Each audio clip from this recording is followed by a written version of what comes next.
Scorpion, bonjour à vous et bienvenue sur ma chaîne pour votre lecture de fenêtre sur soi pour cette période mi-octobre à mi-novembre 2021. J'espère que tout le monde se porte très très bien. Qu'est-ce qu'on a ici? On a le diable.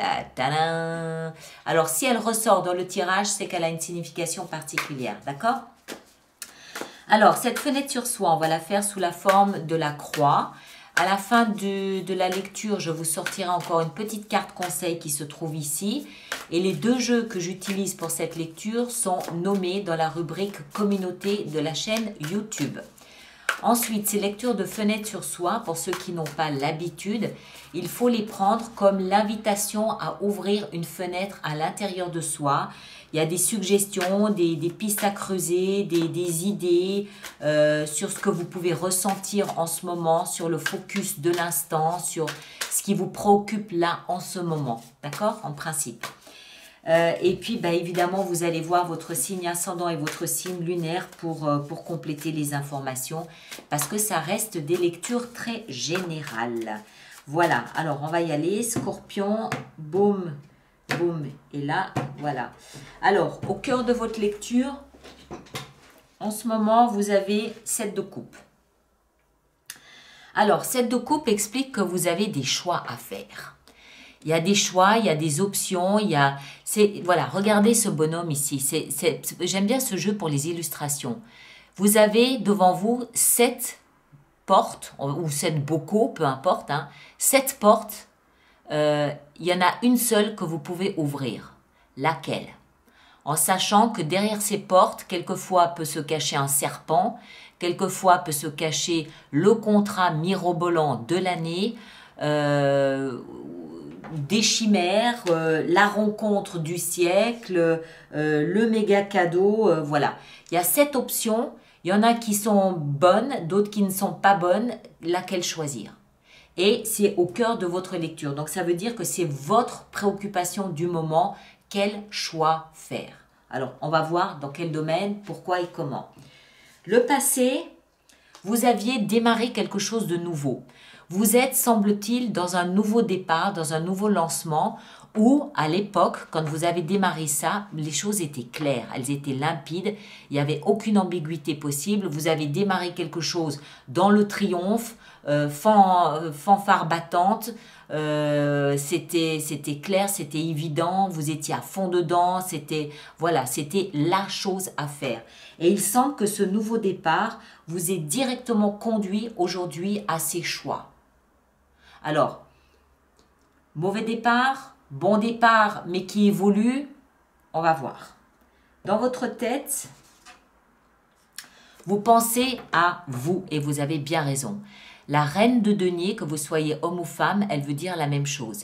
La reine de denier, c'est une énergie de principe féminin, d'abord, donc protectrice, maternante, empathique, intuitive, sensible, homme ou femme, d'accord?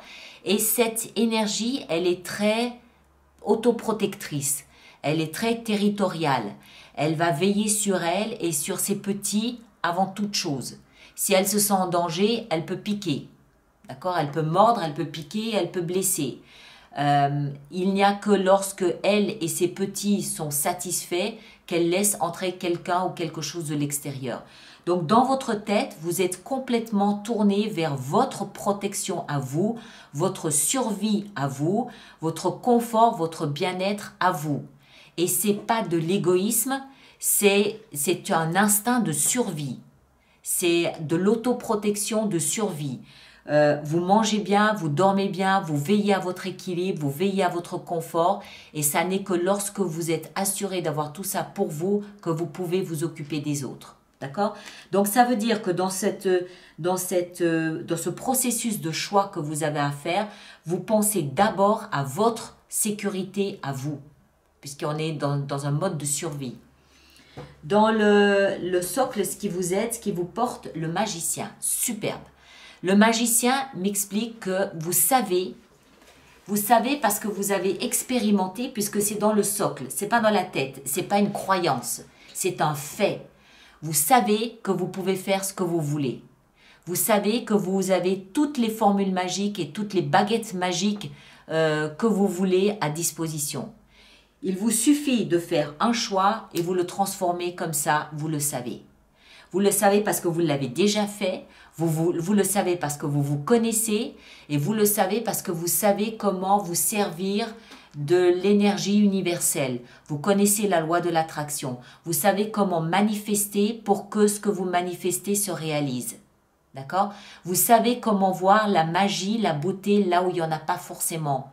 Vous savez comment être positif, comment penser positif. Vous savez. Donc, vous ne doutez pas de vous. Malgré ça, il y a ce choix à faire et vous semblez toujours avoir autant de mal à le faire. Même si vous êtes conscient que vous devez prendre soin de vous, vous occuper de vous avant toute chose. Là où vous allez, le conflit. Vous allez vers le conflit. Alors, ça peut être un conflit avec l'extérieur, mais je ne crois pas. Je crois que ce choix finit par vous ronger la tête et finit par vous pousser à entrer en conflit avec vous-même. C'est comme si une partie de vous disait non et l'autre partie de vous disait oui. Même si vous savez que vous devez vous protéger parce que personne ne le fera à votre place, même si vous savez que vous pouvez modifier et modeler votre réalité à votre envie, à vos désirs, à vos rêves, il y a une partie de vous qui est déchirée pour le oui et l'autre qui est déchirée pour le non ou contre ou pour ou je ne sais pas, voilà. Vous êtes en conflit là-dedans. D'accord? Alors, ce conflit, il y a de fortes chances pour que vous le gagniez parce que vous avez deux éléments très puissants ici pour le gagner. Mais si vous le gagnez, il y aura forcément quelque chose que vous devriez laisser derrière vous. Il y a forcément quelque chose que vous devez sacrifier dans la victoire de ce conflit. Mais encore une fois, pour moi, c'est vous qui êtes déchirés. Je pense que de ces 7 coupes ici, vous en avez déjà sélectionné 2, mais entre les deux, c'est véritablement une bataille. Et vous savez que si vous en choisissez une ou l'autre, de toute façon, il y a quelque chose que vous devrez laisser derrière vous, je crois. D'accord? Carte conseil pour nos amis scorpions. Conseil, conseil, conseil pour nos amis scorpions. Eh oui, 9 de bâton. Alors, 9 de bâton nous explique que tout ça, ça vous fatigue, ça vous épuise, vous êtes à la limite du burn-out. Mais vous êtes toujours là, vous êtes toujours debout, vous êtes toujours bâillant, bon pied, bon œil. D'accord? C'est déjà une chose. L'autre élément avec cette 9 de bâton, c'est que on rejoint un petit peu cette énergie de la reine de denier où le 9 de bâton se protège. Il se protège parce qu'il a été touché. Il se protège parce qu'il se sent vulnérable. Il se sent fragilisé par ce choix, par cette position-là qui est la sienne maintenant. Donc, comme il se sent vulnérable, il sait qu'il est plus facilement attaquable de l'extérieur. On peut plus facilement le blesser parce qu'il n'a pas toutes ses défenses mobilisées. Donc, il est très vigilant, il est très attentif. Malgré sa fatigue, malgré son épuisement, il fait très attention parce qu'il ne veut pas être blessé plus que nécessaire, hein, plus que de raison. Il aurait du mal à se relever, il aurait du mal à s'en remettre. Donc le conseil ici, c'est protégez-vous, d'accord, parce que vous êtes plus fatigué que d'habitude, peut-être plus vulnérable que d'habitude, que vous prêtez plus facilement le flanc aux attaques et aux critiques en ce moment que d'habitude. Donc, protégez-vous. Vous savez que vous devez faire attention à vous. Vous savez que vous avez des capacités à rebondir quand c'est nécessaire. Mais ici, il y a un choix qui, visiblement, vous prend un peu la tête quand même. D'accord? Alors, allez voir votre signe ascendant, votre signe lunaire pour compléter cette lecture. Et puis, nous, on se retrouve le 25 octobre prochain pour les lectures mensuelles de novembre. D'accord? Merci à vous tous et à très bientôt. Merci beaucoup.